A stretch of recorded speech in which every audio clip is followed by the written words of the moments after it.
I was listening to a podcast this weekend, and on the podcast, they were asking the speaker, hey, what do? I have 4 different preps, and I'm just feeling so overwhelmed. And in case you don't know what a prep is anytime you teach a subject, you have to plan for it, so we call that a prep. And so in this case, this person had 4 subjects they had to teach, and so they had to plan for 4 different subjects.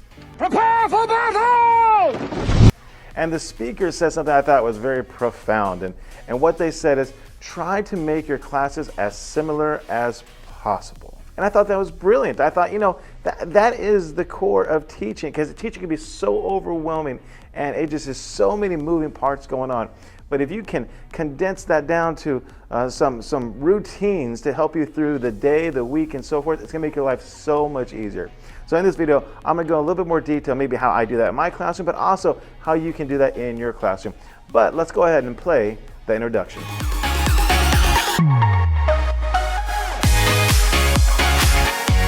So the secret, once again, is making sure you have similar routines for your classes. No matter how many classes you teach, try to make them as similar as possible. Now, we talk about this all the time, routines for students. I have routines galore in my class, routines on how to turn papers in, routines on how to sharpen your pencil, routines on how to set up your paper for notes, routines for the students, so that way they can, know exactly what to do when they come to the classroom, and so we can function as a class. I like routine.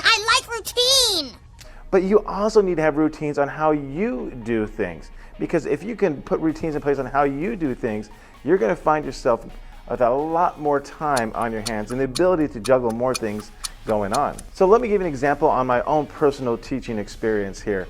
I would say probably first year of teaching, I had 4 different preps. I was teaching 4 different subjects. It was a self-contained classroom, so 4 different things I had to prepare for. And yeah, that first year was just overwhelming. And watch any of my other videos, you just know how hard that first year really was. But that was very difficult. But since then, I believe the most preps I've had was probably maybe 2 or maybe 3 preps.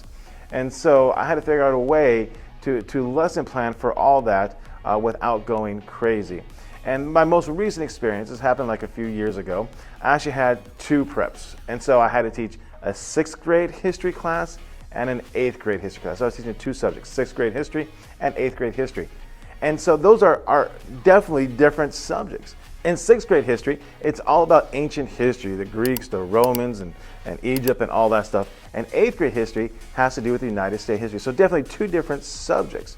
But what I realized, or what I did, is I didn't teach my 6th grade that much different than for my 8th grade.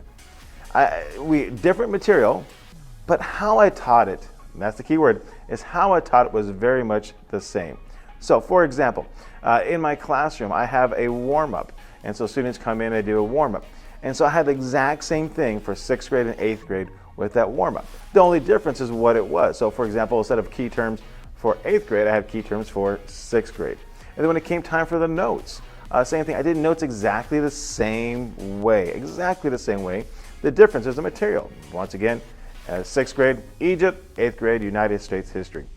So just those 2 things alone helped me out tremendously, because then I was able to use the same format for both classes. Now there were, of course, different deviations, different activities and everything else, but the day-to-day routine was very much similar in both of those classes. So how can you apply this to your teaching?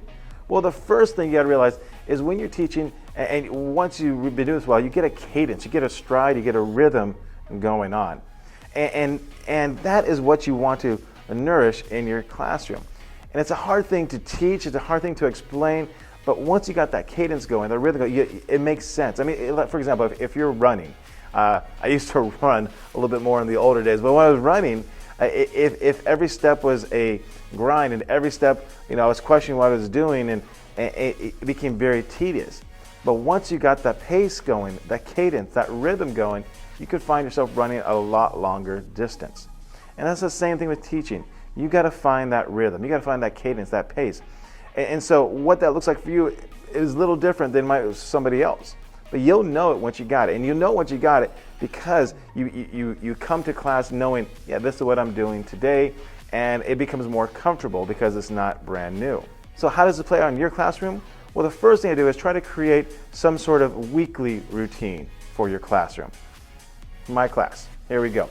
Mondays, students will come in and we'll mainly work on ed puzzles. So Monday we call it Chromebook days. The students are on the ed puzzles and they're working on videos that have to do with the subject. It's kind of front loading the information for my students.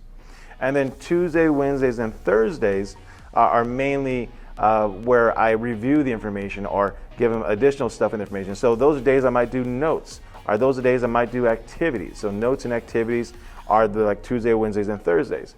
And then Friday comes, and Friday is our test. And so we have our tests on Friday. Bart, are you ready for your history test? And then after the test, what the students do is they grab their Chromebook. Actually, would be on the Chromebook already. What they do is they then, once they finish early, then they move on to the next set of videos for the next week. And so that's the routine. Of course, it's not exactly that way all the time, but that's the overall cadence, the overall rhythm of the class. And the weird thing is students actually like that. And you may think, yeah, it gets boring. And don't get me wrong, there are times it kind of gets boring, right? But students actually like that dependability, that stability, that predictability. It just does a lot for them knowing they can come to class and they know what they are in for. So once again, that's my cadence for the week. What is yours? I don't know. You got to figure that out. You got to figure out what days do you want to test, how do you want to provide the material, but try to create a rhythm or a routine, a pattern, and that's going to make your life so much easier. So kind of plan it on a weekly basis. And then kind of go down to the daily basis. So every day in your classroom, what's the routine? How's your classroom going to flow? My class, students come in and they work on the warm-up. And so whatever the warm-up is, they come in and work on the warm-up.